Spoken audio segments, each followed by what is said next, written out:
Welcome back to my Legends Expanded Universe chronological timeline rating, where I go through the expanded universe according to my personal timeline order and rank each and every individual piece of media on a 10-point scale. Today I have the first, we're taking a break from the Tales of the Jedi comics, the Tales of the Jedi, the Fall of the Sith Empire, taking a break from those and talking about the novellas, because we've got the first novella in a long series that spans many centuries called Lost Tribe of the Sith. This is Lost Tribe of the Sith Precipice, and Lost Tribe of the Sith Precipice was written by John Jackson Miller, published in 2009, and in-universe date was 4,990 BBY. It's a novella that was published by Del Rey, and this takes place in between issue number 3 and issue number 4 of Tales of the Jedi, The Fall of the Sith Empire. So we're going to take a quick break from those comic issues and talk about the two novellas in this video and the next one. So in this video we're talking about the first one, which is called Precipice. In Lost Tribe of the Sith Precipice, we enter this story where it's told from the perspective of a Sith captain, and this Sith captain's name is Yaru Corson. And Yaru Corson is the captain of a transporter ship called the Omen. And what is quite interesting is Yaru Corson is a slave to Naga Sadow. He's a Sith, yes. He's a warrior, yes. He's a captain, yes. He's also human. And what I noticed is, in Lost Tribe there are humans, but we don't see a lot of humans in the Sith Empire in the comics. So not to say that they aren't there.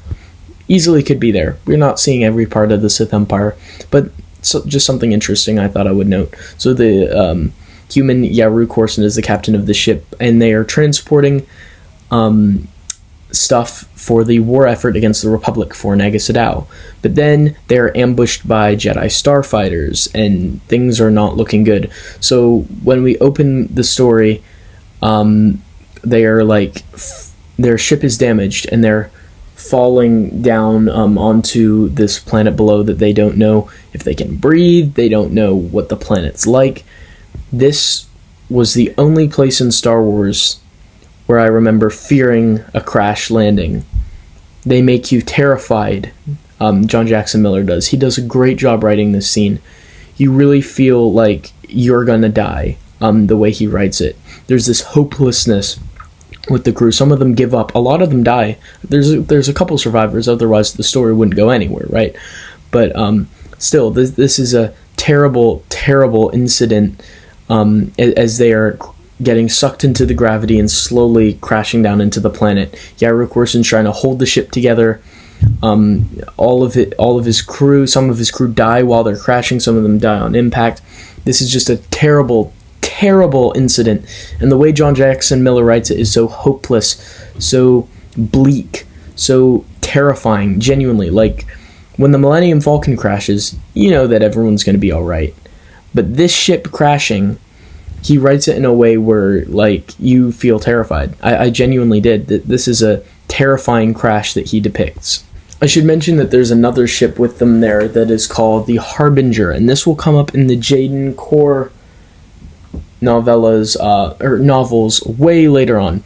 These ships have some precious crystals for Naga Sadow on it, and it's captained by a Kalish, I believe, a Kalish Sith named Sace Rogan, and Sace Rogan's in command over there. And the Harbinger, like, as they're blowing up the ships and they're slowly sinking down into the planet, the Harbinger just disappears, and they're really surprised by that, but it seems to just be swallowed up in thin air. Where did that go? Well, you'll find out in like 5 years when I get to those novels. Anyways, back to the Omen. The Omen crashes into this cliff, and it's sliding down the cliff towards a drop that would certainly kill them all. But luckily, it skids to a stop, and they manage to stay alive. And there's a mix of Masasi and humans that have crash landed, and so they're setting up a base camp. Are there sentient people here? What are the creatures like? And they soon encounter the creatures. They encounter the 6-legged monster that they that they have to kill because, it tries to eat one of them. And so obviously not the most hospitable place. So all of these Sith are a little worried, and they're trying to figure out what to do. So they set up a camp and are trying to just at least survive the night for the survivors. So they set up camp a short distance away from the ship, and Yaru is already fearing Naga Sadow's eventual retaliation against him, and he's hoping all the blame goes on the Kalish Sith Lord. He's very concerned about this. And I should mention that he has a brother named Devor Corson, and Devor Corson has a wife named Sela. And Devor Corson wants to be in charge, quite obviously. Right from the beginning, even as they're crashing, there's a conflict between these brothers. So they're going back to the ship for supplies, and Devor is like using spices, and he gets mad, and then Yaru and Devor have a battle. And Yaru uses the Force to blast Devor out the window of the ship. And so he's like, all right, now my brother's dead, but he hurts his ankle on the way out of the ship. And then they end up having a fist fight on the edge of the cliff.